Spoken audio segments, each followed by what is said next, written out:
Good evening, ladies and gentlemen. Welcome to Techgig webinar series. Our today's topic is around effective project planning in application development. And we have with us today Mr. Amit Dasgupta. He is the Director, Product Solutions, Kovair Software Inc. Amit has been working with Kovair ALM product for last several years. He currently heads the solution team for the ALM and ITSM product lines at Kovair. He has been involved in architecture, design and development of Kovair's ALM products. He has helped many companies discover the benefits of different aspects of ALM by designing, building and deploying solutions for them. Amit will be giving a presentation for the first 15 or 20 minutes today, followed by a quick product demo. And he will be taking up questions during the last 15 or 20 minutes of today's session. At any given point, if there is any connectivity problem, this is a request to all the attendees. Please feel free to drop a message to the moderator, and we will be taking care of it. So without any further delay, I hand over the session now to Amit. Amit, I am giving you the presenters right now so that you can start sharing your screen. Okay.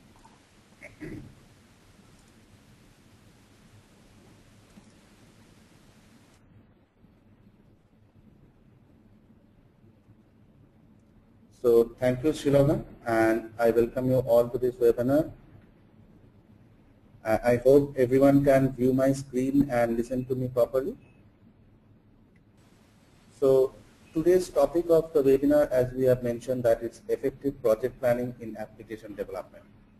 So first we will go through the agenda of today, which is basically we'll have a quick look into the phases and the knowledge areas of project management. Then we will browse through the importance of planning and tracking. After that, we will look into what should we track, and then keys to planning and tracking and how to stay on track. After that, we will share some tips to track the project successfully. And during the end, we will look into the project management offering from Kovair and how Kovair as a central repository integrates project management along with other aspects of ALM like issue management and requirements management like things to give you a proper feedback on the same.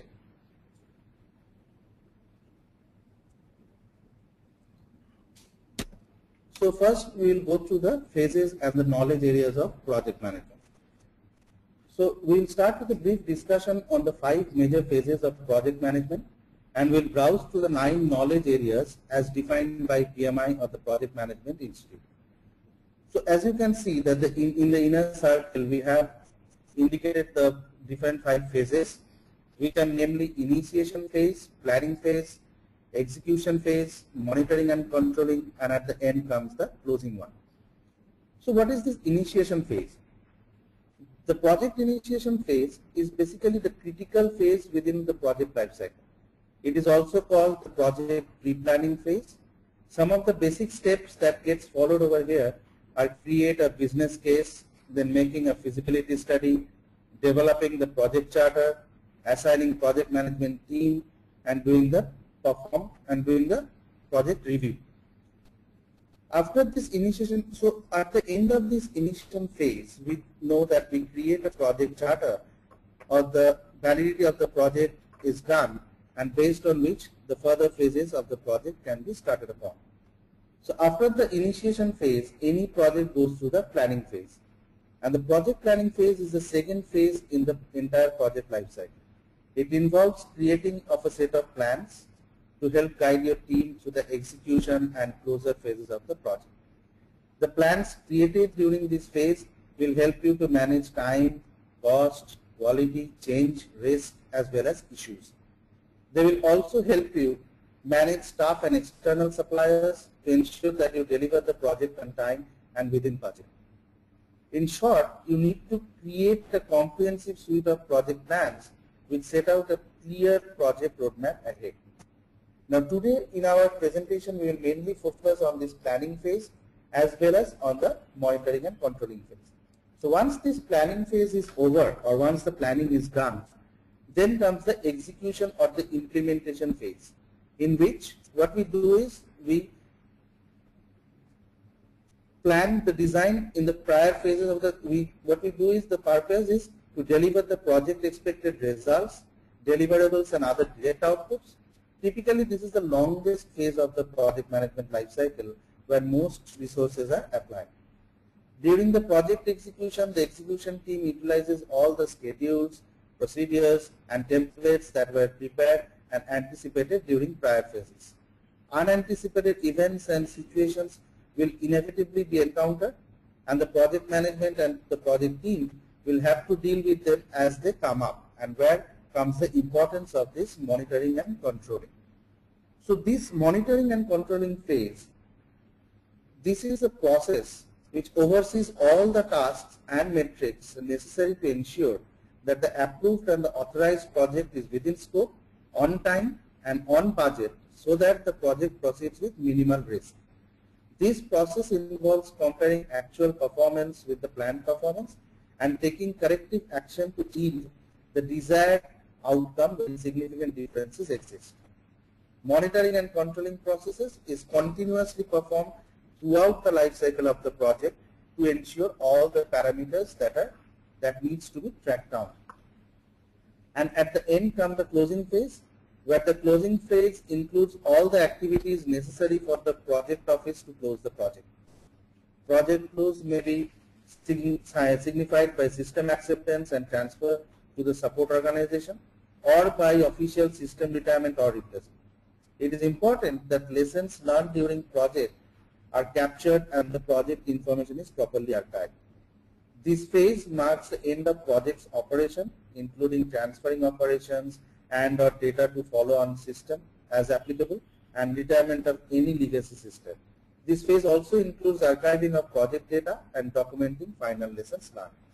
So as I told that today we will mainly concentrate on the planning and the monitoring and controlling of the tracking portion of it. So what is the importance of planning and tracking? So as you can see in this slide, based on the specifically on the legends, that the green icon shows the initiation phase, the planning icon. So these are the different areas where we have knowledge areas of the project management over which these phases are distributed. And as you can see, the blue dots, which are the planning related dots, they are applicable in almost every particular knowledge areas. Like in the procurement, we need to plan the purchases and acquisitions. We need to plan the contracting details. In the risk, we need to plan the risk management. We need to plan how to identify the risk. We need to plan the qualitative analysis of risk, the quantitative analysis of risk, as well as how to respond to those risks. What will be our responses to those risks? So all these things needs to be planned properly in order to in order to run our project smoothly. Then within the communication knowledge area, we need to plan the entire communication channels, the type of communication that need to happen within the stakeholders of the project. Then we have the knowledge area as human resources management, where we see that we need to plan the resources based on their availability, based on their current allocation.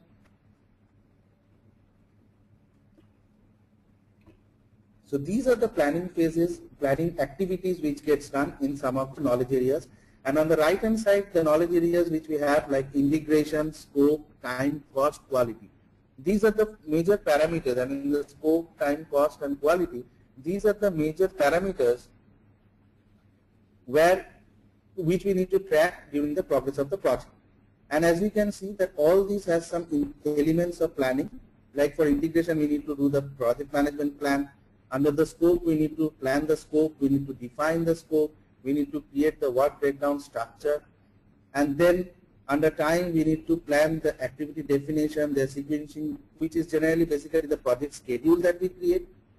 Under cost also we need some planning for the estimation, for the budgeting of the cost, and then we need to do the quality plan. So these blue dots completely ensures that how much important is the planning or the monitoring and controlling phase.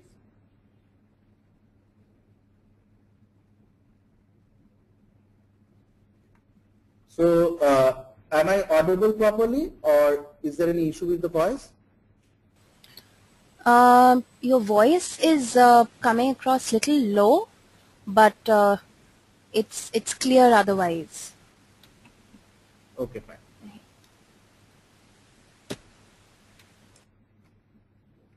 So, with that, we will move into the concept of what should we track. So, when a project is running, what are the basic questions that we should ask? And as per the triple constraints as defined by PMI, that is the Project Management Institute or PMBOK, which we should track for successful completion of projects, are scope, time, quality, and cost. As stakeholders, the major questions, we look into the major questions of the basic questions that we should ask.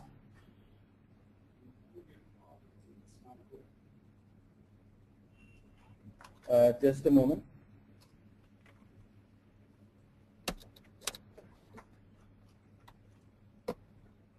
Hello. Hello. Can you hear me? Shilagna, am I audible? Yes, Amit. Okay. So the basic questions that we should ask in these different areas are, let's say for the scope, the first and foremost question that should come in is this in scope? So this type of question, when someone brings in some new thing or changes this, is the question that needs to be asked to avoid any type of scope creep. That are we in scope? Or whenever someone brings in some new thing for implementation, we should ask the question that shall we implement this? Is it within the scope, or how much deviation may this bring in when we are introducing this to the scope of the thing? So then, from the quality perspective, the question that comes is, does this meet the specs? Today, in the area of continuous delivery, these questions should be asked always whenever a delivery is ready. This gives a clear picture to the customers or stakeholders or sponsor of the project who are actually paying for the project, and keeps them satisfied. Now the next part, which is the cost part, the question that should be asked always is that are we under budget?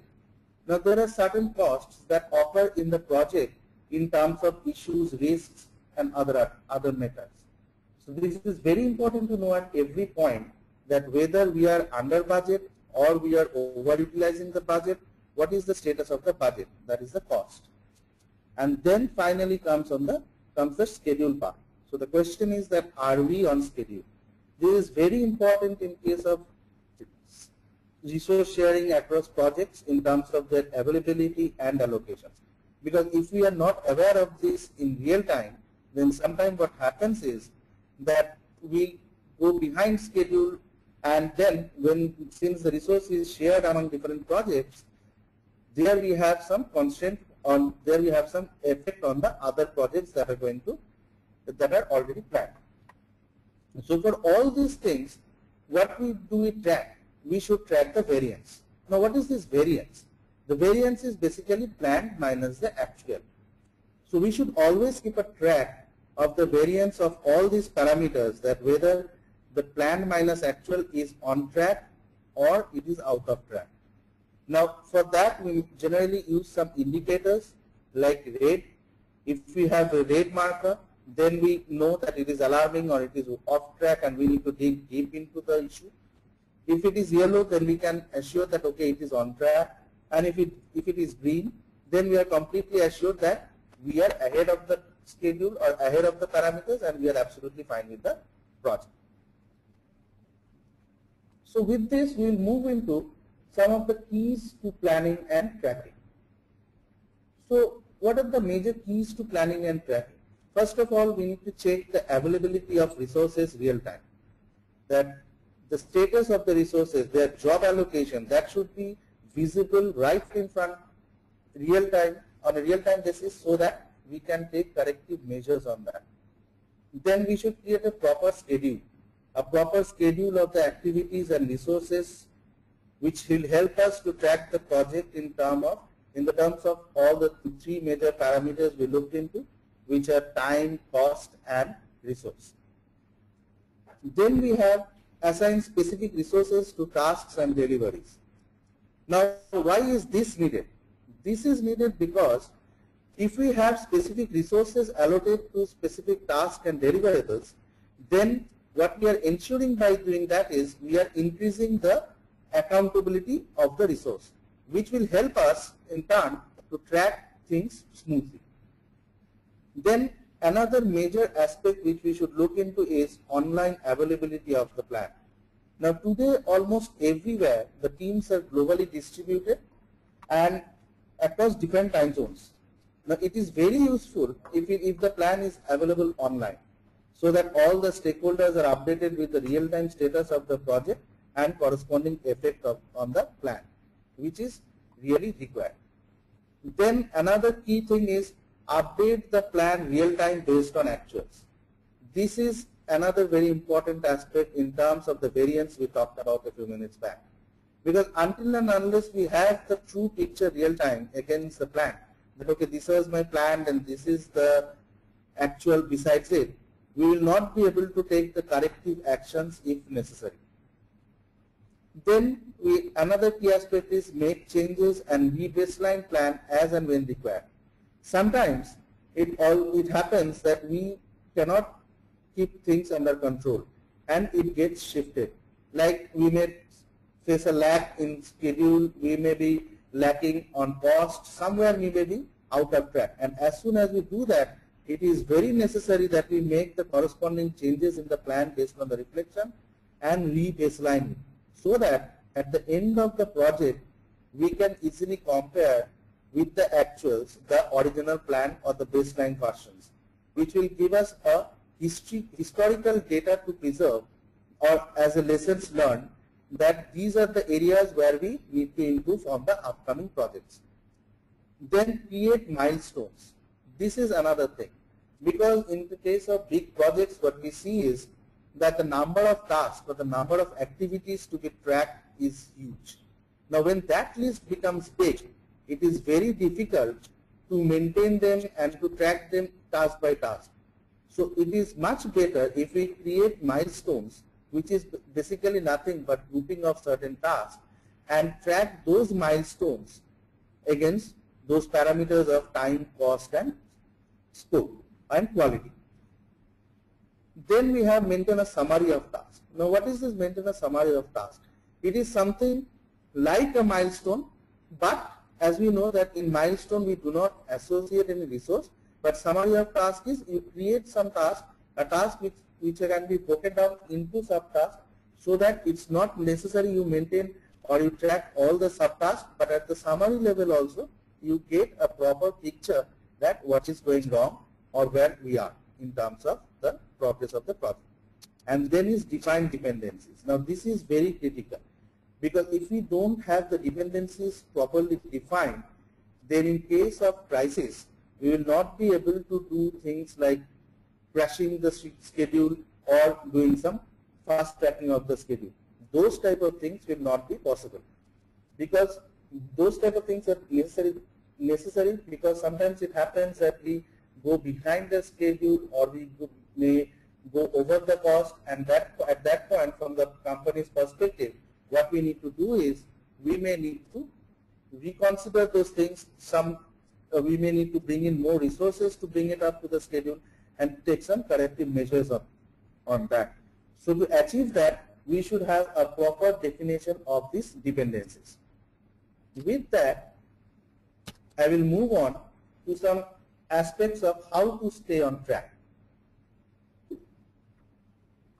In order to stay in track or to keep the project in a healthy state, the 4 key parameters, that is scope, time, cost, and quality. These 4 parameters should be observed very closely. And how to manage these 4 parameters? So we will go phase by phase. First is scope. We should try our level best to prevent scope creep. We should log each and every change that takes place within the scope. We should always re-baseline schedule and the project plan. And we should keep on setting priorities. based on the situation, based on the customer need. Sometimes it may happen that this feature is more important than the other one, so prioritize it first, bring it up to the schedule, or this feature will take less time, like that. Based on that parameter, you may set the priority. So based on different parameters, you can set the priorities, but these are the things which should be monitored and tracked on a regular basis within the project lifecycle. Then comes the time. Now, what are the aspects or what are the areas we should look into in case of time? First of all, managing resources. As I was saying, that it should be completely visible to us real time, the availability of the job allocation of the resources involved in the project. And not only in the project, in the organization, we should have a clear picture of the overall resources, that what are the earliest available date of those resources, in which projects are those resources allocated. This type of information should be available real time to us. Then we should always keep an eye on the progress of different projects and constraints. That what is the health of the different projects. The project health report should be always in front of us, giving us the real-time picture of it. Then we should always block the non-working time. Now this is very important, because if we don't block the non-working time resource-wise, then what will happen is we may sometimes allot resources who is on leave at that particular period of time. So that will clearly impact the project schedule. And at the end, we should always give access to the calendar. As I said in my previous point, that blocking non-working time and allowing calendar access, they go side by side. Because if we don't have access to the calendar, and if the project manager or the PMO is in dark that about the resource availability of the resource working and non-working time, then it will hamper the schedule a lot. Then comes the cost.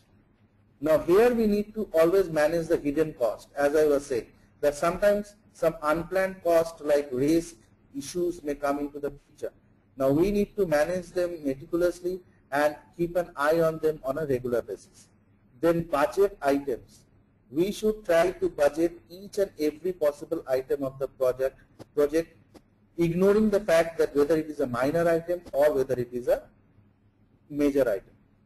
Then we should always assign a particular deliverable to a specific person and not to a generic team, because that will give us a proper picture of the cost, that what is the cost of the thing, what is the actual cost, what is the planned cost. Every figure will be much more real.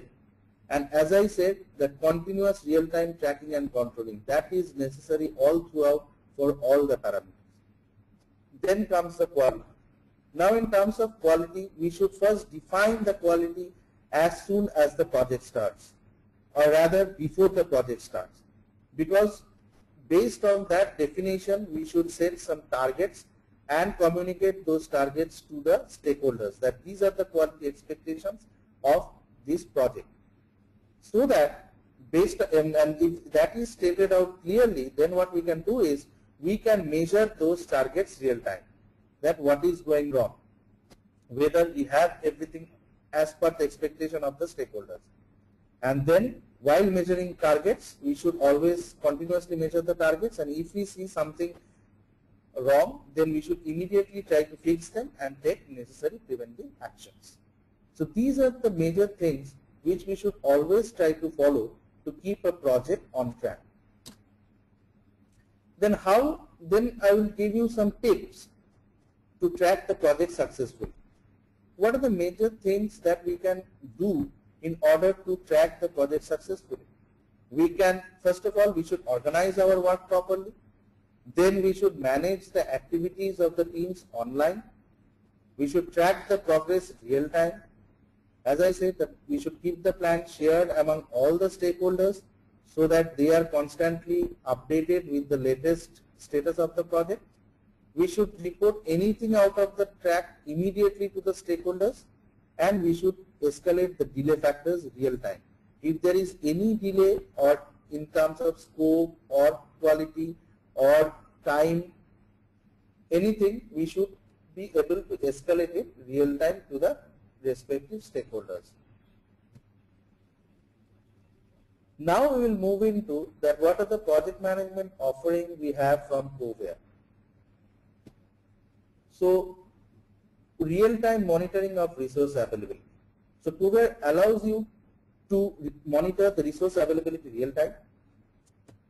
Then it allows or it has the provision for creating and maintaining schedules. So Kovair has an inbuilt scheduler within the product.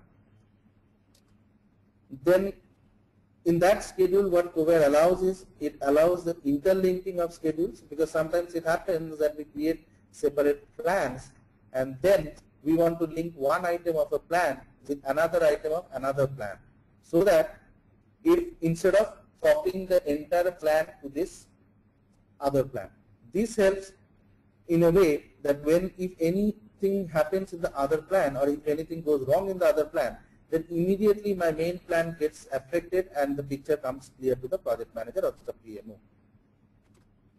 Then the facility for booking and tracking timesheet entry, that is another very important aspect, because based on this timesheet entry, all the actual data gets pulled up. Then the ability of tracking planned versus actual. It allows to track real-time progress of project and escalate any deviation through the business rule engine that we have within Kovair. You can define your rules that at which point you want to escalate any deviation from this planned data. It is tightly integrated with other artifacts of the life cycle like requirements, code files and defects. And it is available anywhere, anytime, because it is a 100% web-based solution. Kovair also has a bidirectional integration with MS Project, which helps you, because it happens that people are more accustomed with MS Project. Now the plans that are already created in MS Project, if they want to migrate it to Kovair, to accommodate that, Kovair has a bidirectional integration with MS Project. Now what is Kovair? Now what is the Kovair? Is a central repository. As a central repository, we will see now that how it integrates the project management aspects with the other aspects of ALM, so that the customers do not need to purchase different tools for managing different aspects of the total development lifecycle. So Kovair is a one-stop shop for your different business needs. It has an ALM studio which caters into project management, requirements management, test management, defect management, risk management, document management and release management. It also takes care of product backlog sprints for Agile, as it has support for Agile development also. It has an ITSM studio which is ITIL V3 compliant, catering to help desk, incident, problem, change and knowledge base. It ties project and development management together through a single platform. Kovair allows to follow different methodologies for different projects, like you may want to follow waterfall for one project and then Agile for another, or in a hybrid model for another. So all different types of development methodologies are supported. It keeps the artifacts related to project execution and the plan available anytime, and then the real-time dashboard and reporting capabilities across all the phases. With that, we will move into some of the reporting capabilities or some of the screens of Kovair. This is the resource workload screen. So as you can see, it clearly shows the picture of the allocation of individual resources, and that is also based on marks. So we will, in our product demo, we will go into a little bit details on this. But as you can see that we can search by user, by skill, by role, and filter it out and see the availability of the work allocation of the resources. Kovair, not only the work allocation, but Kovair also allows to see the availability of the resources.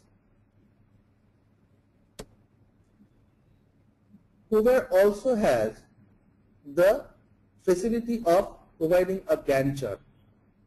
As I was saying, that Kovair has an inbuilt task scheduler. In that task scheduler, when you do the schedule, it shows the allocations and the engagement of the resources in the form of a Gantt chart, which you are all familiar with. Then we have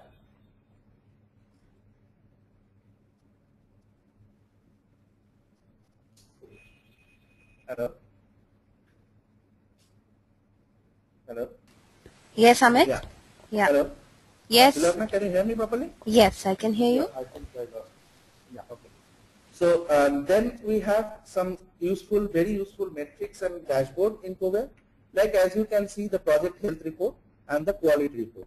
So the quality report gives you parameters like defect delivery defect density, defect removal efficiency, the cost of quality, defect leakage ratio, and the project health report, it clearly indicates the parameters that I have mentioned, that it clearly indicates that what are the parameters in terms of cost and all those things. Amit, your voice is not, Amit, your voice is not coming clear right now. Is it clear now?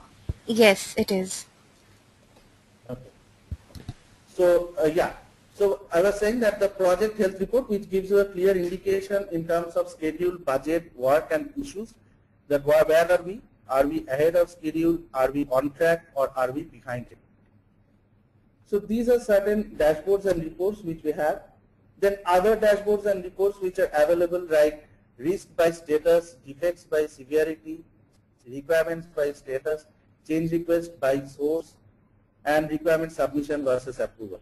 So as I was saying, that Kovair is not only providing the project management thing, but the overall ALM studio with the other artifacts, in it, like the requirements management and development management, then defect management, test management, those type of things.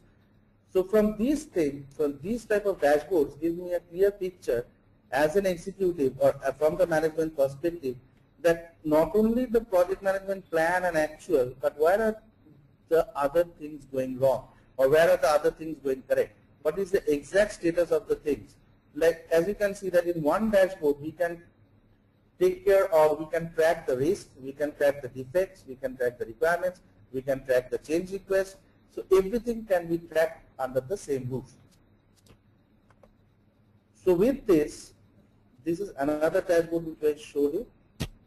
And now we will move into a short demo of the product, that is the actual Kovair product. So let me just open up the screen. So this is basically the Kovair product, which you can see that it is a completely 100% web-based product, which is available anytime, anywhere for the users. And as we log in, we land into the dashboard page where we have the project health report and the quality report, as I was showing in my slide. So here you can see that all the parameters, as I was discussing, are getting displayed. And these parameters, I would like to mention that these are not something that is pre-populated or hard-coded. This is basically totally a real-time effect of the data that is getting entered into the system. With that, we will move into the other aspects like the resource availability system. So in the resource availability screen, what we will see is the resource availability screen will allow us to see the resources with their earliest available date and the allocated projects. So here we can see that these are the resources and these are the earliest available date of different resources, and these are the currently allocated projects for these resources. It is not that you can search it only by the, it is a flat list and you cannot filter it out, but you can search it by user.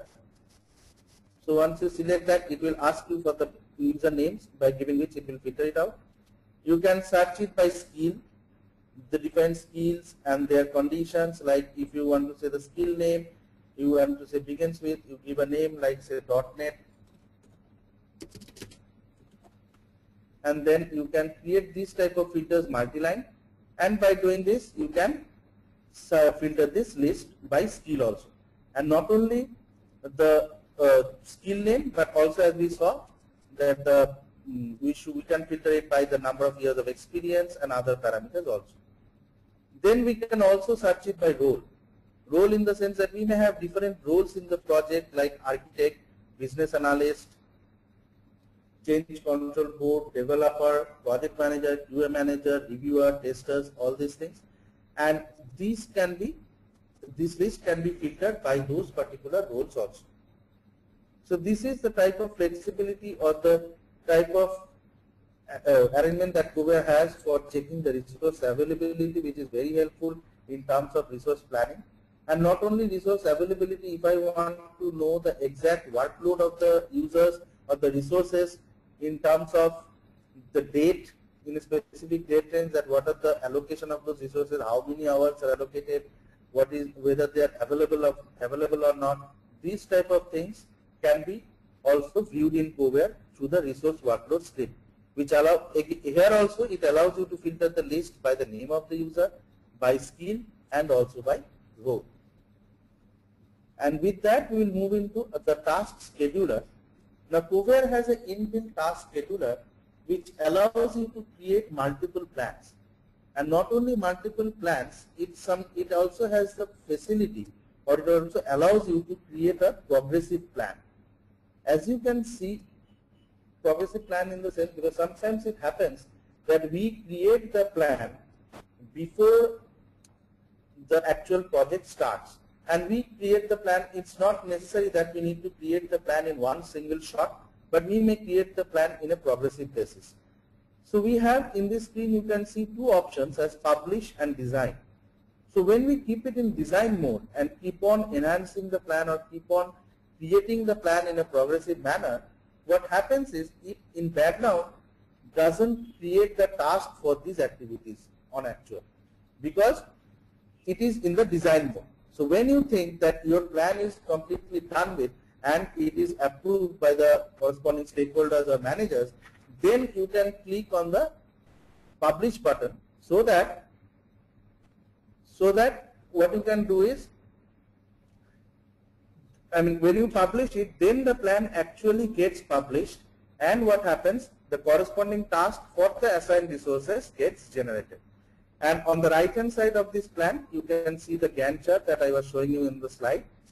This Gantt chart gives a clear picture that which activity is dependent on which activity and what are the resources allotted, what is the activity name, what is the duration of those activities. So that type of the detailed Gantt chart is available along with the scheduler. With that, and as you see that in Kovair, we generally do not maintain it as task, because when we maintain it as task in MS Project, then it has certain constraints. But in Kovair, we maintain it as work items, which is an added advantage, because it being a work item, it can have other flexibilities of traceability, reporting, and all those things. It gives you the power of entities, which allows you to do many other things like versioning, change history, and everything. So this is basically treated as work items. And when you import the MS Project item to this, what happens, those MS Project items can be mapped to actual task of Kovair as well as to these work items. Now with this plan, you can export it to the MS Project as well as import it from MS Project. And not only MS Project, you can export it to Excel or in PDF format for sharing with your management also. Now this plan also has a unique feature which we call as link item. Now what is this link item? Sometimes it happens that we already have the work items created in the application. Now what we need to do is we just need to plan those work items. Now how to do that? We just click on the link item. Here we have all the work items listed, and then from those work items we can select the necessary work items and then do the planning accordingly. So these type of facilities are there. By creating new version, what you can do is, as I was saying, that baselining or rebaselining of plans is very necessary. So what we can do is, whenever we do some changes or whenever these actual data what you can see are coming from timesheet, we will shortly see that how timesheets gets entered in Kovair or how time management or task management gets done in Kovair. So with that, the actual time data gets incorporated in the plan, and whenever anything gets deviated in the plan, I mean in the actuals, the deviation immediately gets reflected on the plan. And to baseline that, we can create a new version and preserve the earlier version accordingly. So with this, we will move into the timesheet management part. Now this is how the timesheet gets entered in Kovair, or the timesheet gets managed. It lists out all the tasks. Let me log in as a different user.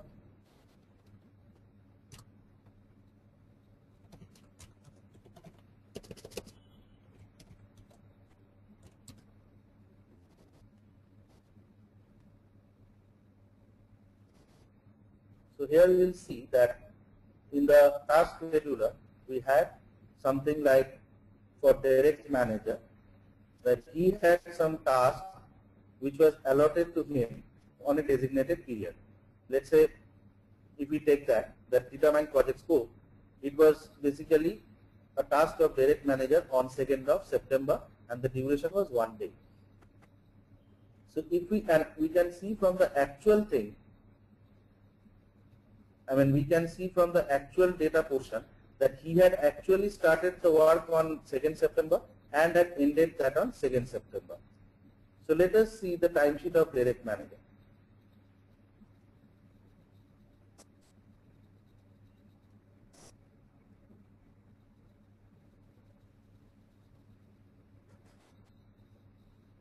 If I go to the timesheet of direct manager, and if I go to the week of September, then we can see that he had entered determined project scope. He had entered 8 hours of time, or he had booked 8 hours of time against this particular task. Then he had booked 10 hours and 9 hours of time for the task of secure project approval, which he did on 3rd of September and 4th of September. So based on that, we can see that the data, the actual data has got populated in the schedule, and it is showing as 3rd of September is actual start date and 4th of September is the actual finish date. So here we have shown the plan start date, end date, duration, predecessor, assigned resource, then the actual start date and actual finish date. But if you want, we can also incorporate things like, I mean we can also configure and bring in columns like actual cost, planned cost, and those type of things can also be done. And in the task management, as we can, I will show you that when we create a task, for every task in Kovair has a particular owner assigned to it, where a owner can be a particular role and or can be a particular user also. And not only owner is associated, we can also assign, or we can also decide on the assign policy of the task. Assign policy of the task means that Kovair allows 3 types of tasks. One is cube task, another is individual task, and the last one is one task for all. And these 3 types of tasks allows you to track 3 different types of scenarios, or to maintain different types of scenarios.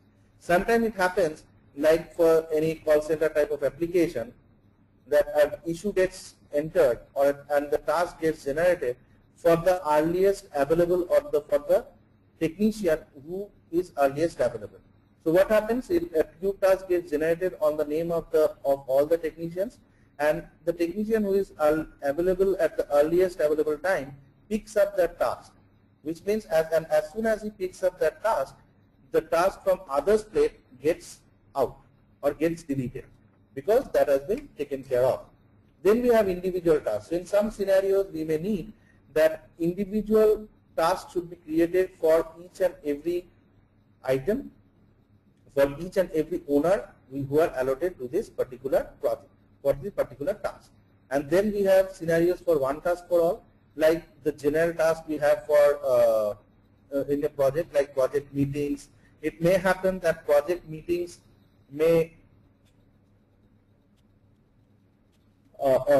these project meetings may happen, let's say all the participants or all the stakeholders may want to book time against those project meetings.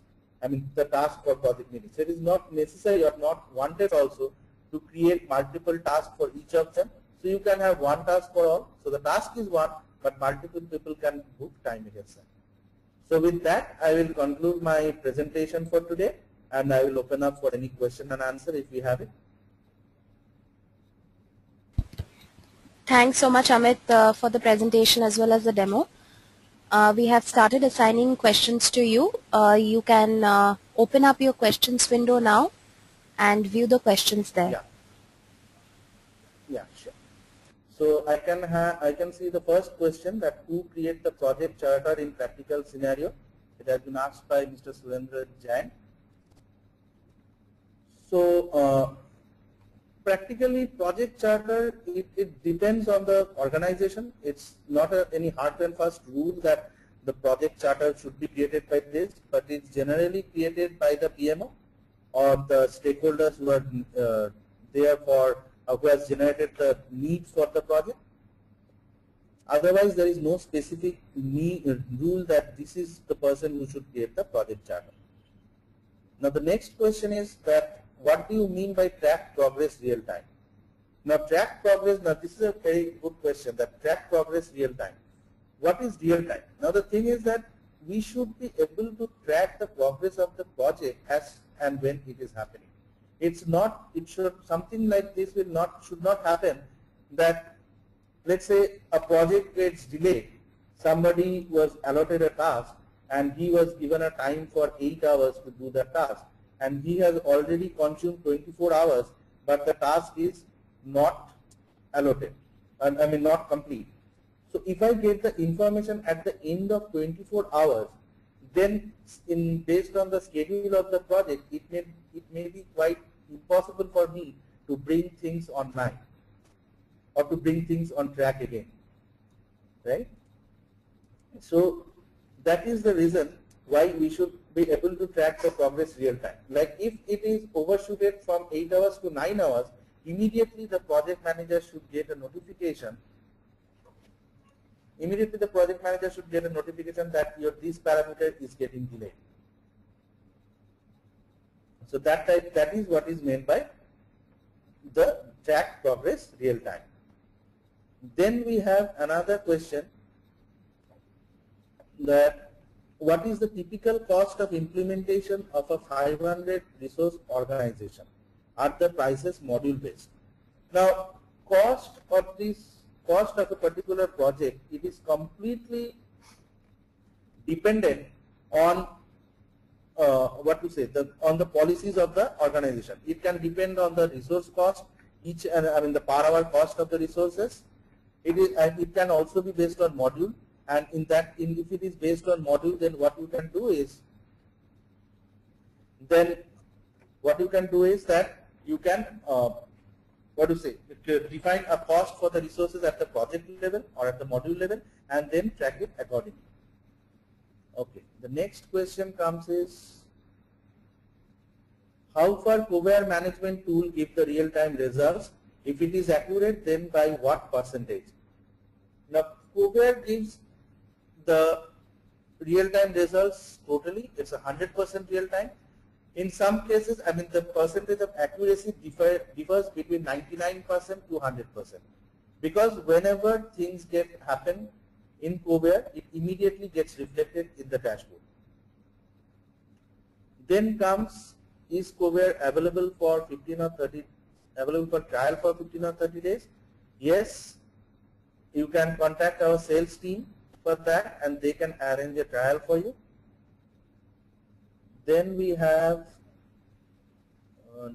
Kovair tool have the option to provide the access for client to use to raise the requirement and CR. Yes, the answer is yes. Kovair allows different types of input. Like in Kovair, requirements can be entered from your own corporate website. It can be entered through email, and based on access, the customers can enter the request to the system, or the requirements and the CR to the system. Can we track individual KPIs using this tool? Yes, we can. As I told you, that Kovair is 100% configurable. each and every Kovair allows users to create 21 different types of fields under 6 categories.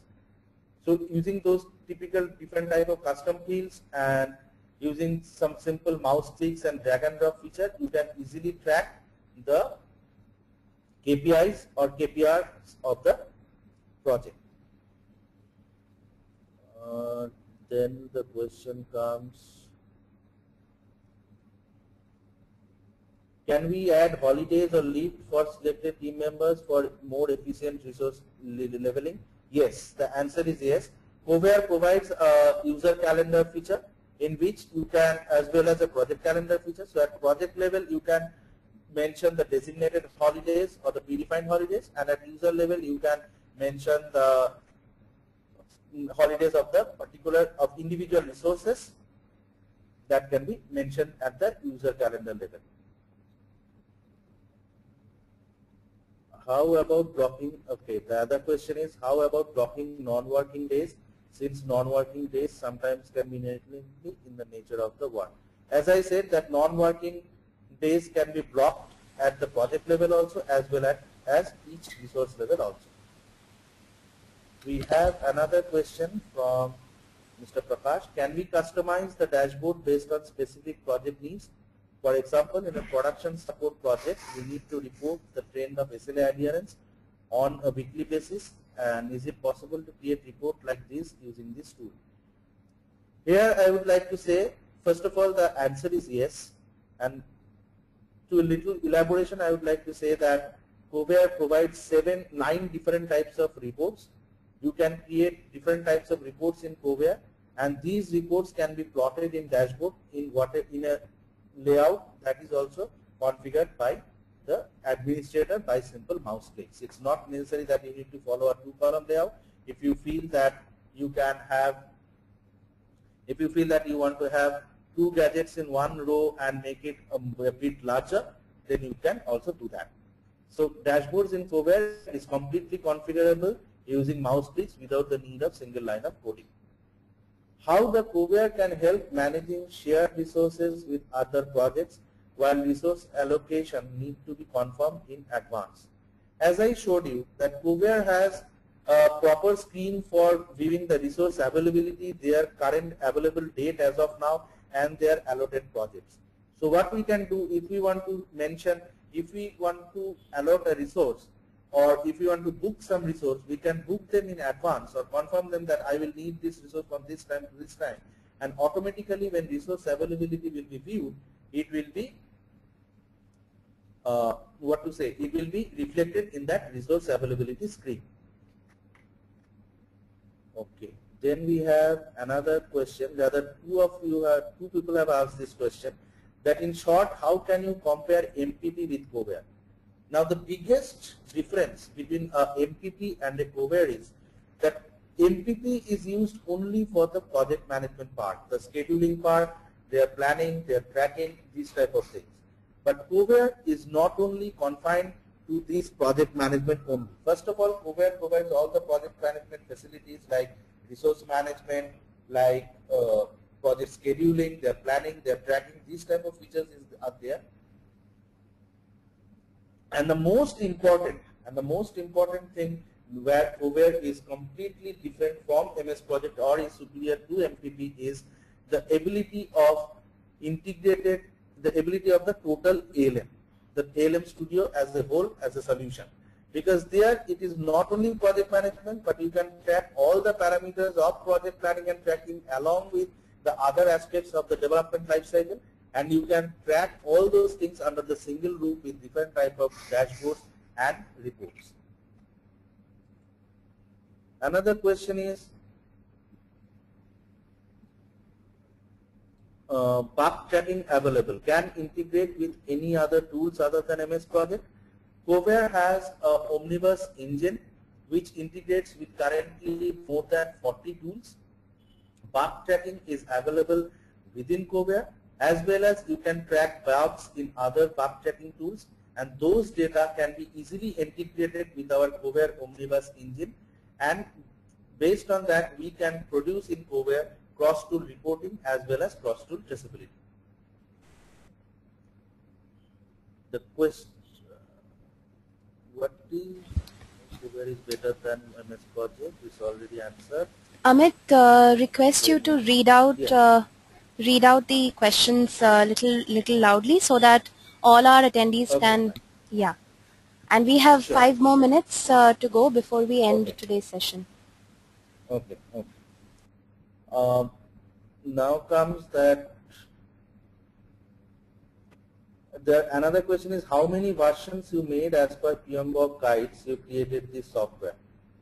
Now this software, this project management configuration software is currently aligned with PMBOK version 4. Then another question is that whether Kovair have hourly based resource availability as we assign some resource, some hours and some year. Okay.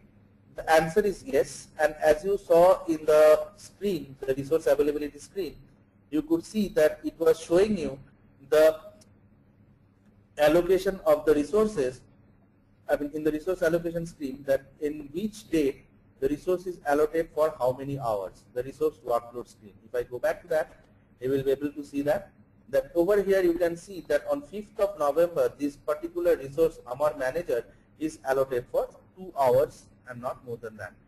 So these type of metrics are available. Okay. Then the next question is, can we view how the test management, I didn't get the question properly. I think the question is that how test management gets done. So we can, to be in a very short manner, I would like to answer this, that yes, test management is completely possible within Kovair as well as it is integrated with other test management tools also. So the question, the test management tool within Kovair supports artifacts like test cases, test plans, defects, test runs and test sets. And what you can do is you can create those artifacts, you can execute test cases within Kovair, you can execute test cases in some other automated scripts in other tools like Selenium and QC, and can bring in those results into Kovair also. Then in Kovair we have facilities like raising the defects against what to say, the failed test cases. Those type of facilities are also there in Kovair. So there are many other questions. I'm afraid that I will not be able to answer all of them. Then comes, let me pick up some more.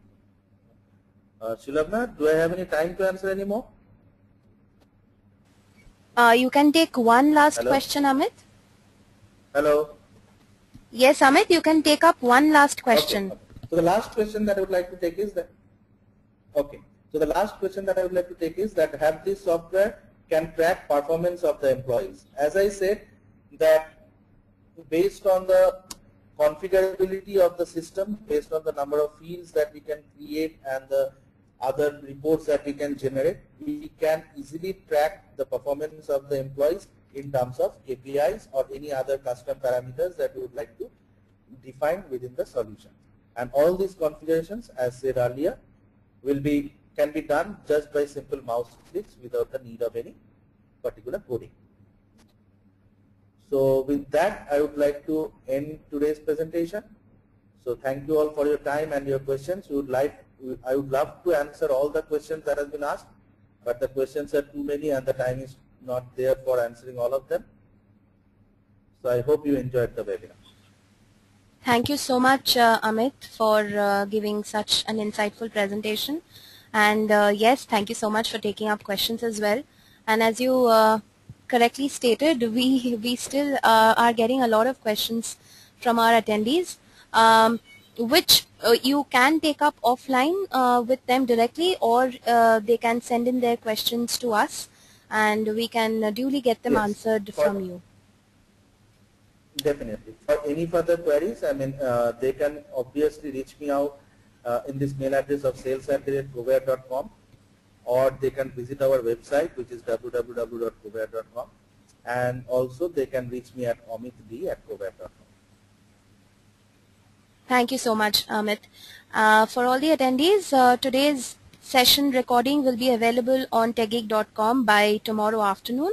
So those of you who came in later or joined in the session halfway, please feel free to log in, visit techgig.com and find the recording session of today's webinar. For any feedback or suggestion, please feel free to drop us a mail. You can also post your queries on our discussion forum, which is there on techgig.com. Amit, you can also answer to some of the queries directly on the discussion forum. This is something which you can do over and above the email correspondence. Sure. I would like to thank all of you for participating in today's session. Thank you so much, Amit, once again for taking time out and giving this webinar. Thank you so much.